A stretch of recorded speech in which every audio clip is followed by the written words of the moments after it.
Hello students. हम पढ़ रहे हैं अपना चैप्टर 6 वंशागति के आणविक आधार, जिसमें हमने डीएनए और आरएनए की फॉर्मेशन के बारे में हम जान रहे थे। तो सबसे पहले हमने जानी थी डीएनए की फॉर्मेशन कैसे होती है। उसके बाद पढ़ा था हमने, हमारा टॉपिक चल रहा था वो आरएनए। तो आरएनए की फॉर्मेशन में हमने जाना था कि डीएनए से पहले आरएनए बनता है, यानी कि आरएनए ही डीएनए का निर्माण करता है। तो आरएनए के हमने बारे में जाना था कि आरएनए जो होते हैं वो 3 प्रकार के होते हैं, एमआरएनए और टीआरएनए और आरआरएनए। एमआरएनए यानी कि मैसेंजर आरएनए, टीआरएनए यानी कि ट्रांसफर आरएनए और आरआरएनए यानी कि राइबोसोमल आरएनए। उसके बाद हमने 2 एक्स्ट्रा आरएनए जाने थे जिनको बोलते थे जीनी आरएनए और लघु केंद्रकीय आरएनए और राइबोजाइमस आरएनए।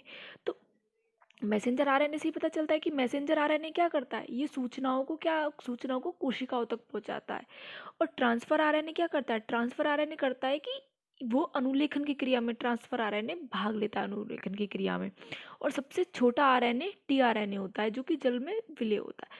और जो राइबोसोमल आरएनए, राइबोसोमल नाम से ही हमें पता चल रहा है कि राइबोसोमल आरएनए क्या करता है कि राइबोसोम्स में पाया जाता है और प्रोटीन संश्लेषण में सहायक होता है। ठीक, उसके बाद जीनी आरएनए का काम था कि ये कुछ विषाणु में पाए जाते हैं और उनमें आनुवंशिक पदार्थ के रूप में कार्य करते हैं। और लघु केंद्रक के आरएनए, ये केंद्रक में क्या करते हैं, लघु केंद्रक से ही पता चल रहा है कि ये केंद्रक में पाए जाते हैं और क्या करते हैं, ये एमआरएनए व आरआरएनए के संश्लेषण व स्प्लाइसिंग में सहायक होते हैं। और राइबोजाइमस आरएनए, उससे पता चल रहा है कि क्या होगा, ये राइबोजाइम्स में पाए जाते हैं। उसके बाद आता है हमारा नेक्स्ट की अनुलेखन की क्रिया।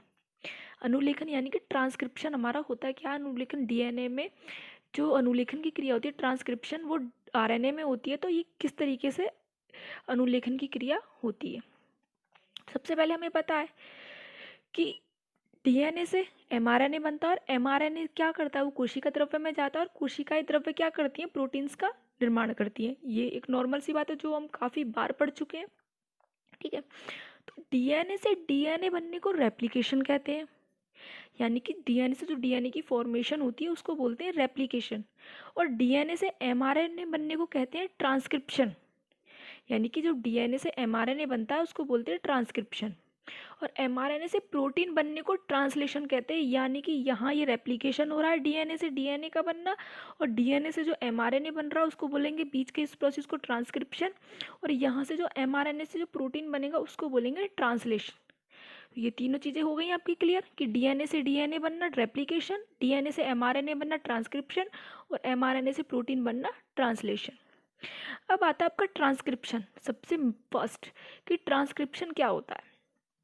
ट्रांसक्रिप्शन यानी कि अनुलेखन।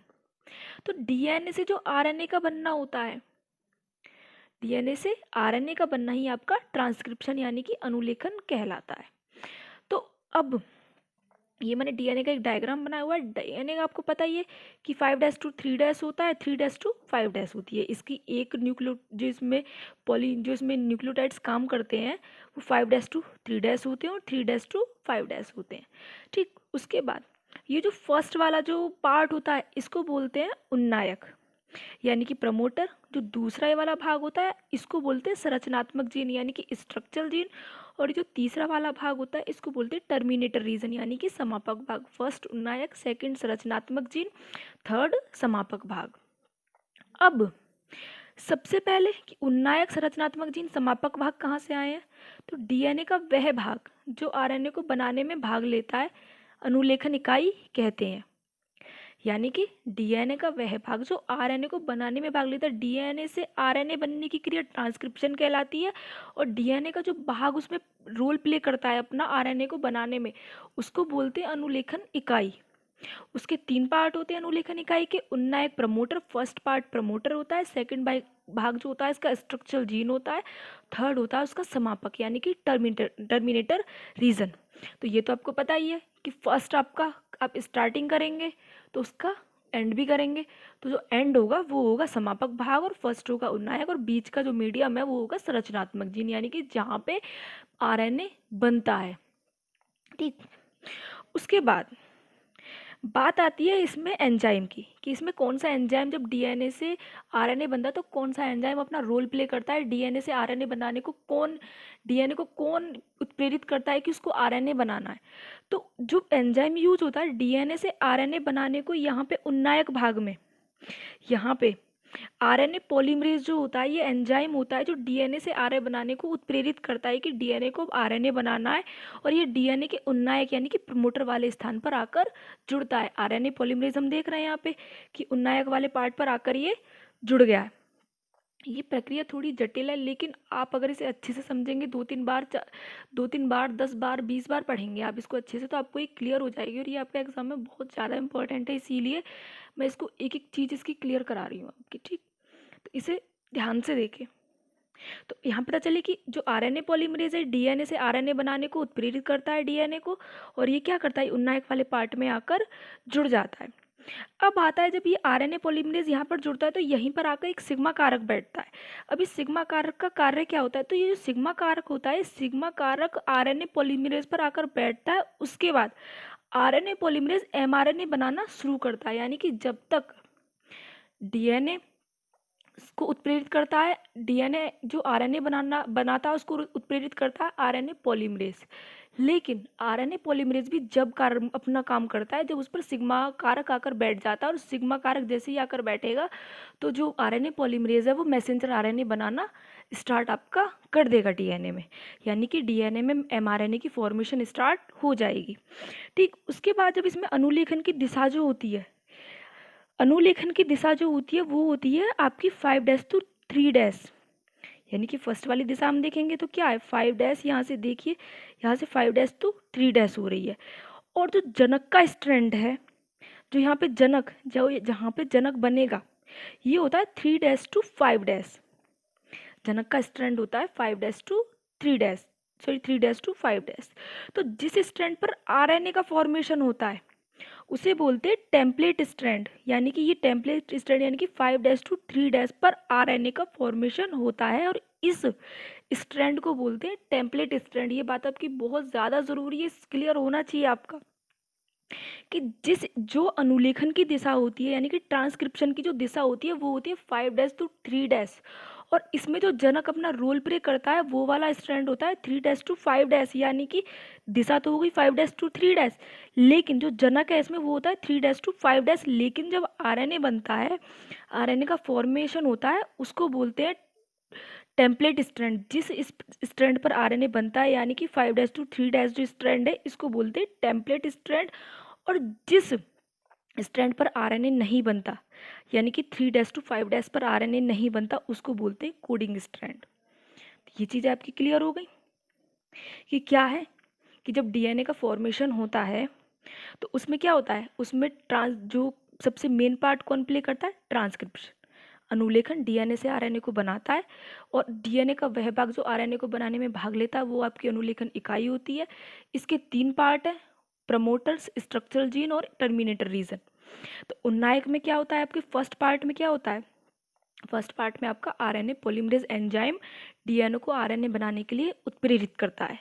उसके बाद फिर सिग्मा कारक जो होता है, सिग्मा कारक क्या करता है, सिग्मा कारक क्या करता है, वो ये कार्य करता है आरएनए पॉलीमरेज पर आकर, इसका कार्य बैठना है, और बैठकर उसको आरएनए पॉलीमरेज जो होता है उसके बाद वो एमआरए बनाना शुरू करता है। अब आता है आपका उन्नायक की प्रमोटर क्या होता है। तो प्रमोटर डीएनए का वह भाग होता है जिसमें विशिष्ट क्षार क्रम पाए जाते हैं। विशिष्ट क्षार क्रम क्या, यानी कि जितने भी नाइट्रोजनी क्षार हैं वो सब इसके अंदर पाए जाते हैं। और जो ये क्या करते हैं, आरएनए पॉलीमरेज एंजाइम को डीएनए से आरएनए से को, यानी कि जो आरएनए पॉलीमरेज एंजाइम होता है उसको डीएनए जो होता है उसके अंदर वो आरएनए से जुड़ने को उसको प्रेरित करते रहते हैं।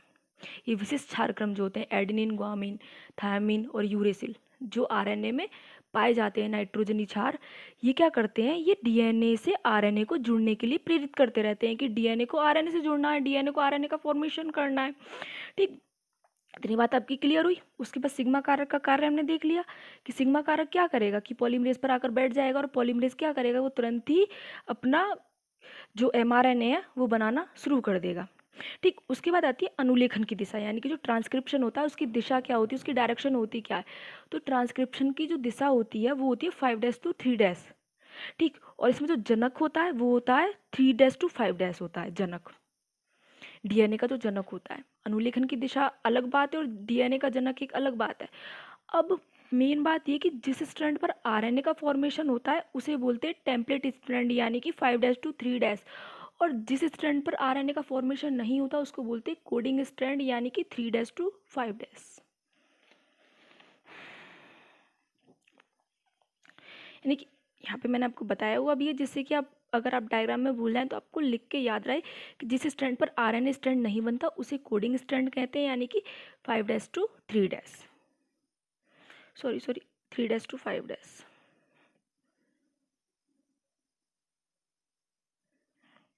और जिस स्ट्रैंड पर डीएनए बनता है उसे बोलते हैं स्ट्रक्चरल जीन। अब स्ट्रक्चरल जीन क्या होता है, यानी कि जिस स्ट्रैंड पर डीएनए बन जाएगा उसको बोल देंगे हम स्ट्रक्चरल जीन। अब कहने की बात ये है कि उन्नायक क्षेत्र पर जैसे ही आरएनए पॉलीमरेज आकर बैठेगा, एक कारक जिसे सिग्मा कारक कहते हैं वो आरएनए पॉलीमरेज से आकर जुड़ जाता है, और जैसे ही सिग्मा कारक आकर जुड़ता है ये क्या करता है, ये आरएनए पॉलीमरेज आगे बढ़ने लगता है। सिग्मा कारक आकर जुड़ेगा, आरएनए पॉलीमरेज आगे आगे बढ़ेगा तो एमआरएनए का निर्माण करेगा, आगे बढ़कर ही तो एमआरएनए का निर्माण करेगा वो, और आगे बढ़कर ये इसके बीच जो हाइड्रोजन बॉन्ड होते हैं उनको ब्रेक करना ही स्टार्ट कर देता है। हाइड्रोजन बॉन्ड यानी कि एडेनिन, जो इसके बीच में नाइट्रोजन क्षार होते हैं, ये हाइड्रोजन बॉन्ड से तो जुड़े हुए होते हैं सबके सब, इनको ब्रेक कर देगा। उसके बाद नाइट्रोजन क्षार आपस में टूट जाते हैं और अलग हो जाते हैं और आरएनए बनना शुरू हो जाता है, और ये संरचनात्मक जीन में बनता है। यानी कि ये वाला जो प्रोसेस होता है, हाइड्रोजन का ब्रेक होना और नाइट्रोजन क्षार का टूट जाना, अलग हो जाना, सेपरेट हो जाना, ये होता है संरचनात्मक जीन में।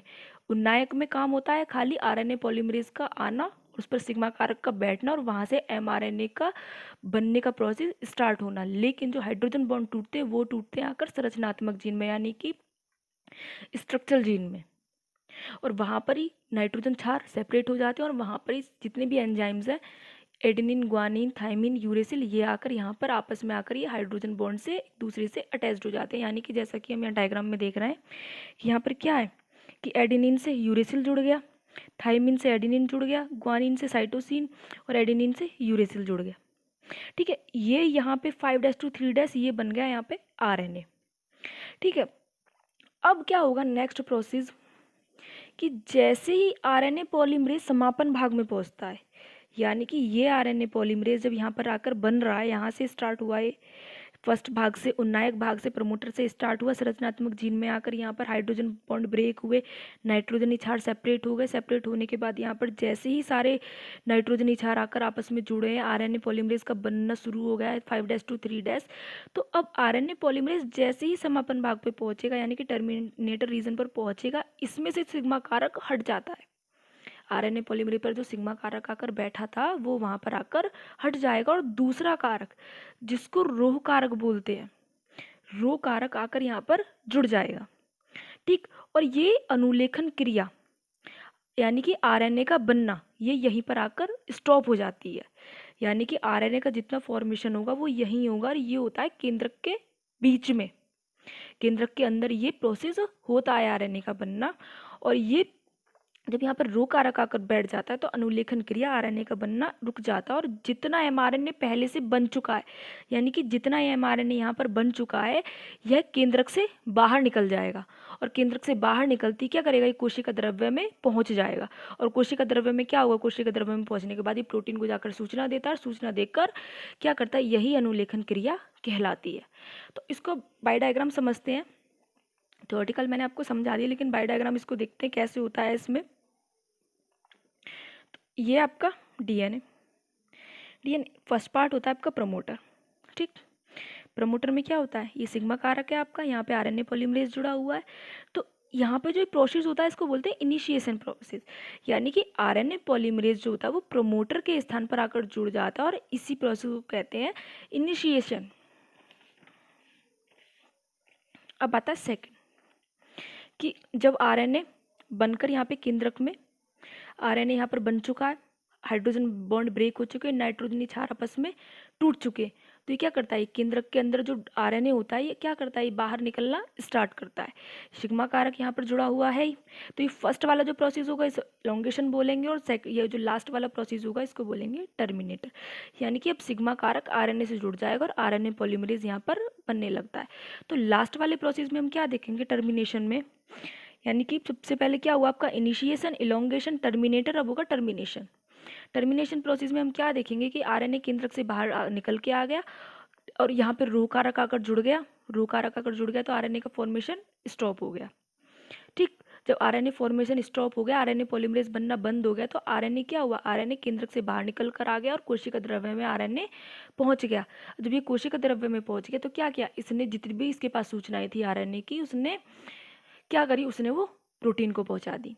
उसके बाद अब इतना आपका प्रोसेस कंप्लीट हो गया। इतनी ही प्रोसेस जो होता है ये होता है आपका ट्रांसक्रिप्शन, अनुलेखन की जो क्रिया होती है बस इतनी ही होती है कि डीएनए में आरएनए पॉली डीएनए के पार्ट में अनुलेखन जो क्रिया होती है, डीएनए से आरएनए का बनना, उसके 3 पार्ट होते हैं, उन्नायक, संरचनात्मक जीन और समापक भाग। और डीएनए का वह भाग जो आरएनए बनाने में भाग लेता है अनुलेखन इकाई कहलाता है। उसके बाद उन्नायक में क्या होता है, उन्नायक में आरएनए पॉलीमरेज बनता है। आरएनए पॉलीमरेज एंजाइम जो होता है वो क्या करता है, वो डीएनए को उत्प्रेरित करता है आरएनए बनाने को। फिर आरएनए पॉलीमरेज पर सिग्मा कारक आकर बैठ जाता है, वो क्या करता है, वो डीएनए को, वो आरएनए पॉलीमरेज को बोलता है कि वो अब आपको अपना मैसेंजर आरएनए बनाना शुरू करना चाहिए। तो वो उसको उत्प्रेरित करता है, आरएनए पॉलीमरेज को सिग्मा कारक उत्प्रेरित करता है एमआरएनए बनाने को। और उसके बाद जैसे ही सिग्मा कारक आकर बैठता है तो जो आरएनए पॉलीमरेज होता है वो एमआरएनए को बनाना स्टार्ट कर देता है। ये आपका उन्नायक पार्ट में होता है ये वाला काम। उन्नायक पार्ट होता है आपका कि वह भाग जिसमें विशिष्ट क्षार क्रम पाए जाते हैं और आरएनए पॉलीमरेज एंजाइम को डीएनए से आरएनए से जुड़ने को वो प्रेरित करता है। उसके बाद संरचनात्मक जीन में आपका क्या होता है कि संरचनात्मक जीन में ये डीएनए को, अनुलेखन को दिशा प्रदान करता है। दिशा यानी कि जो अनुलेखन क्रिया होनी है, अनुलेखन की दिशा 5' to 3' होती है, उसको किस तरीके से इसे आरएनए का फॉर्मेशन यहाँ पर किस दिशा में होगा। तो जिस दिशा में ये आरएनए का फॉर्मेशन होता है उसको बोलते हैं टेम्पलेट स्ट्रैंड, और जिस दिशा में आरएनए का फॉर्मेशन नहीं होता उसको बोलते हैं कोडिंग स्ट्रैंड। ये सारा आपका होता है संरचनात्मक जीन यानी कि स्ट्रक्चरल जीन के अंदर। उसके बाद क्या होता है लास्ट में संरचनात्मक जीन में कि जो हाइड्रोजन बॉन्ड होते हैं वो आपस में टूट जाते हैं और नाइट्रोजन क्षार आपस में ब्रेक हो जाते हैं और वहाँ पर आकर नाइट्रोजन क्षार एडेनिन, ग्वानिन, यूरेसिल, थायमिन आकर जुड़ते हैं। ये यहाँ पर आरएनए का फॉर्मेशन करते हैं संरचनात्मक जीन में। उसके बाद आता है आपका समापक भाग। समापक भाग में फिर क्या करता है कि रो कारक आकर जुड़ जाता है और सिग्मा कारक हट जाता है। अब ये सिग्मा कारक जब हट जाएगा, रो कारक आकर जुड़ जाएगा, तो वो क्या करेगा, वो आरएनए पॉलीमरेज को वहीं पे स्टॉप कर देगा। तो आरएनए पॉलीमरेज जब स्टॉप हो जाएगा तो जितना एमआरएनए बना है संरचनात्मक जीन में वो उतना ही बनकर रह जाएगा और वो केंद्रक के से बाहर निकल कर आ जाएगा। केंद्रक से बाहर निकलती ही वो क्या करेगा, वो कोशिका द्रव्य में पहुंच जाएगा और कोशिका द्रव्य के बाद वो अपनी जो जितनी भी उसके पास इंफॉर्मेशन होती है वो प्रोटीन को दे देता है। इतना जो प्रोसेस होता है उसको बोलते हैं आपका अनुलेखन की प्रक्रिया। तो अनुलेखन की प्रक्रिया आपकी कंप्लीट हुई। उसके बाद हम अपना नेक्स्ट टॉपिक नेक्स्ट वीडियो में स्टार्ट करेंगे। और अगर आपको कोई चीज़ समझ में नहीं आई, अगर आपको कोई भी डाउट है तो आप उसको क्लियर करें, क्योंकि मैं आपको पहले भी बता चुकी ये जो आरएनए और डीएनए बनने के प्रोसेस हैं ये थोड़े आपके टफ हैं लेकिन हैं बहुत इंटरेस्टिंग। और अगर आपको इनको अच्छे से अपने दिमाग में बैठाना तो आपको बार बार इनका रिवीजन करना पड़ेगा, बार बार इनको समझना पड़ेगा, क्योंकि एग्जाम्स में बहुत ज़्यादा ज़रूरी है और हर बार आपके पूछे जाते हैं, चाहे डीएनए का फॉर्मेशन हो या आरएनए का फॉर्मेशन हो।